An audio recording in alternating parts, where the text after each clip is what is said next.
Hello students, I am Menka, Assistant Professor at Adarsh Mahila Mahavidyalaya, Bhiwani.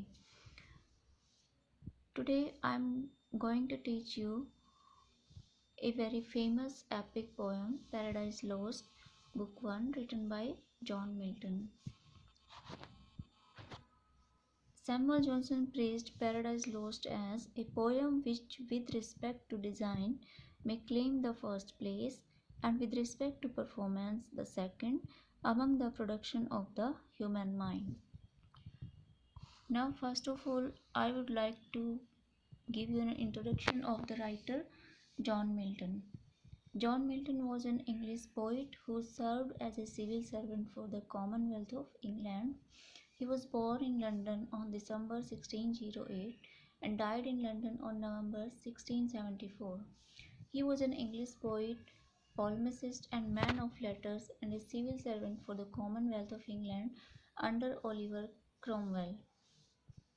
He was famous for Paradise Lost, Paradise Regained, and Samson Agonist, and some of his notable works are Comus, Areopagitica, Lucidus, El Penseroso, El Allegro, Defense of the English, People Against Salmasius, of Education, and On Shakespeare.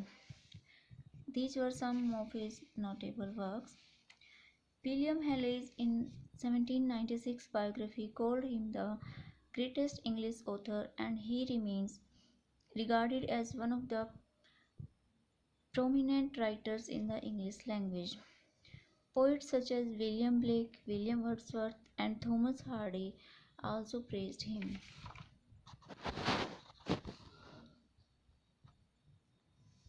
Now we will come upon the poem. I would like to give you a brief introduction of the poem. This poem is an epic poem in blank verse. The first version, published in 1667, consisted of 10 books with over 10,000 lines of verse. A second edition followed in 1674, arranged into 12 books in the method of Virgil's Aeneid, with minor modifications carried throughout and a note on the versification. It is considered by critics to be Milton's major work. It increased his reputation as one of the greatest English poets of his time. The poem concerns the biblical story of the fall of man, the temptation of Adam and Eve by the fallen angel Satan, and their expulsion from the Garden of Eden. Milton stated his purpose in Book 1 is to justify the ways of God to man.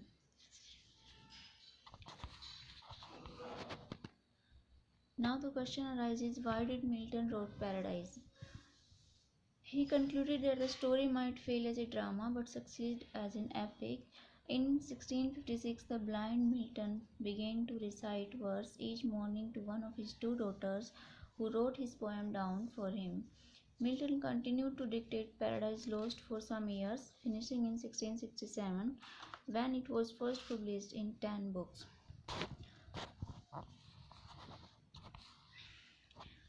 Paradise Lost is about Adam and Eve, how they came to be created and how they came to lose their place in the Garden of Eden, also called Paradise. It's the same story we find in the first pages of Genesis, expanded by Milton into a very long, detailed narrative poem. It also includes the story of the origin of Satan. Originally, he was called Lucifer, an angel in heaven who led his followers in a war against God and was ultimately sent with them to hell. Thirst for revenge led him to cause man's downfall by turning into a serpent and tempting Eve to eat the forbidden fruit.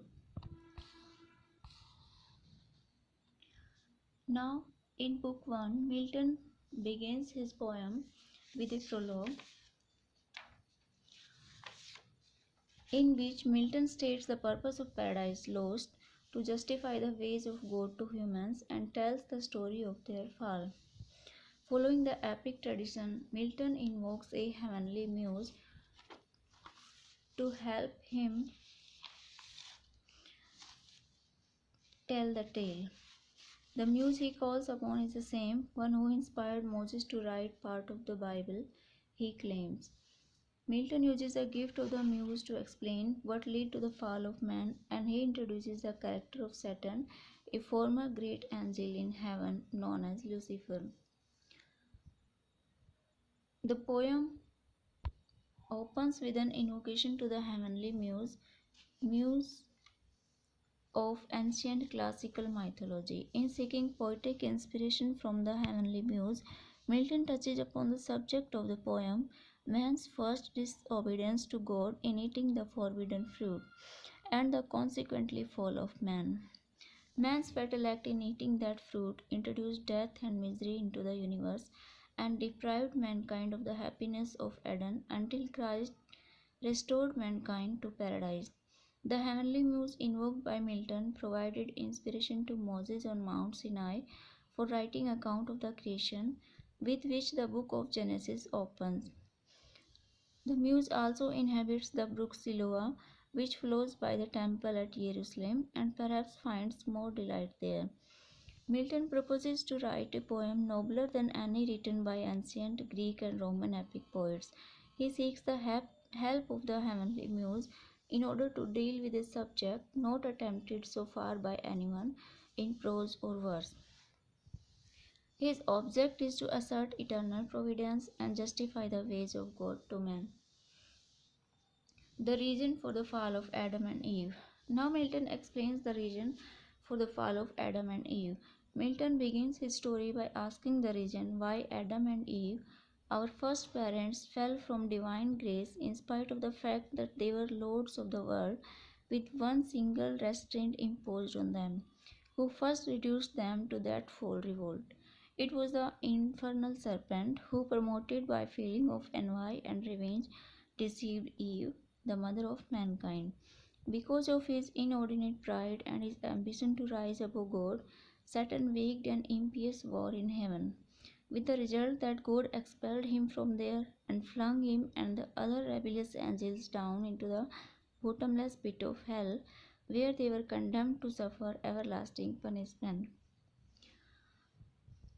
Now, Milton describes Satan's miserable conditions in hell.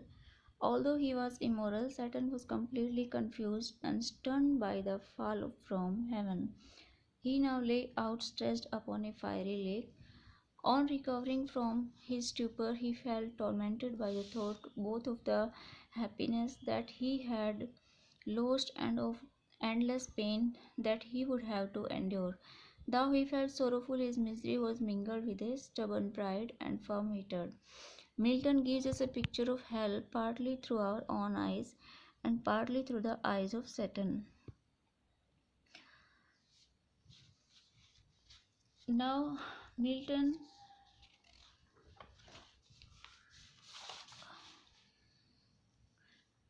Now Milton describes Satan's famous speech. Saturn now makes one of his most famous speeches. The change from heaven to this region of hell shocks him, but he accepts the change with fortitude. God is in charge now and can make his own decisions about what is right and what is not right. The further away from him, the better. Saturn hails the horrors around him as their new possessor. Finding himself in a state of total misery, he declares that the mind is its own place, and it itself can make a heaven of hell a hell of heaven.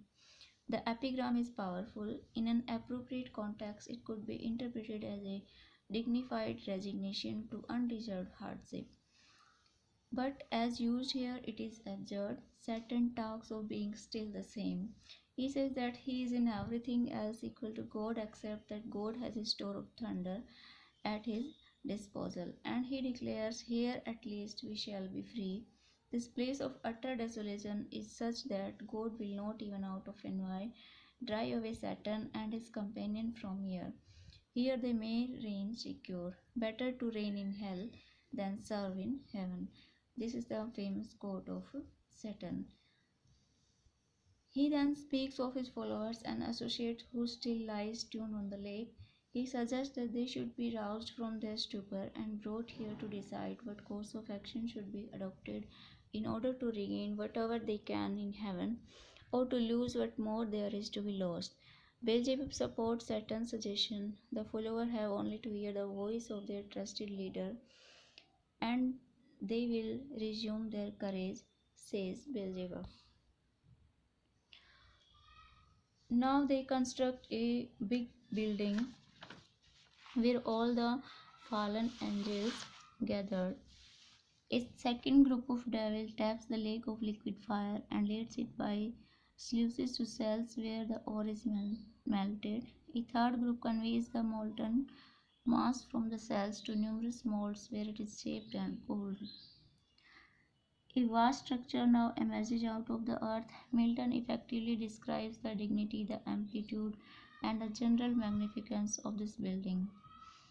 He gives the name Pandemonium, which neither Babylon nor Great Shiaro could equal in all their glory, whether in building temples to their gods or in erecting places for their kings.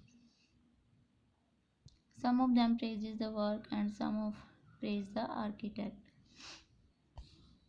So this was the book one's explanation. Now we will discuss about the theme of Paradise Lost. The theme of Paradise Lost is fall of man and justification of ways of God to man.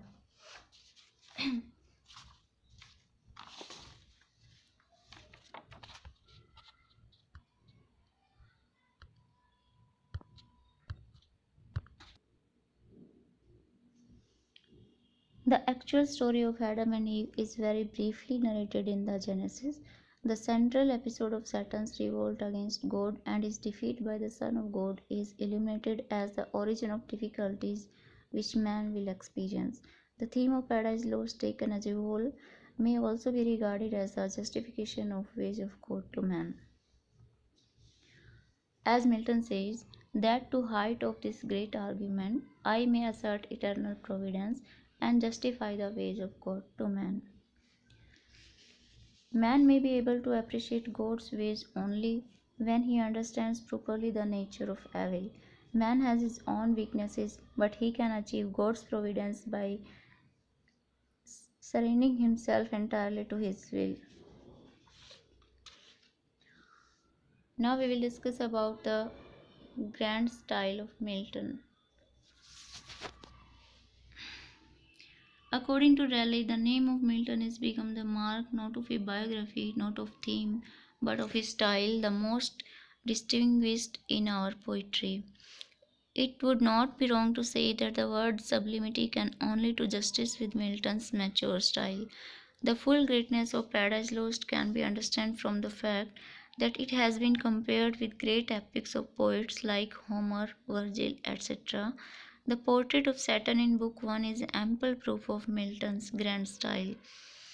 He also used various similes in his work. Saturn's size and power is compared to the sea beast Leviathan.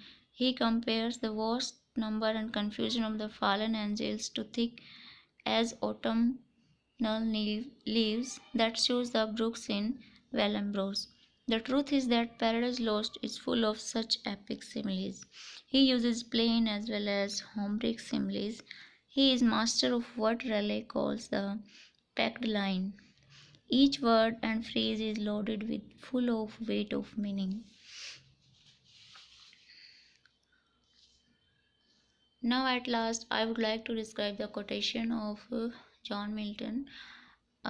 He states that of man's first disobedience and the fruit of that forbidden tree whose moral taste brought death into the world and all are woe. This is the famous quote of John Milton and also the starting line of the poem. Thank you so much.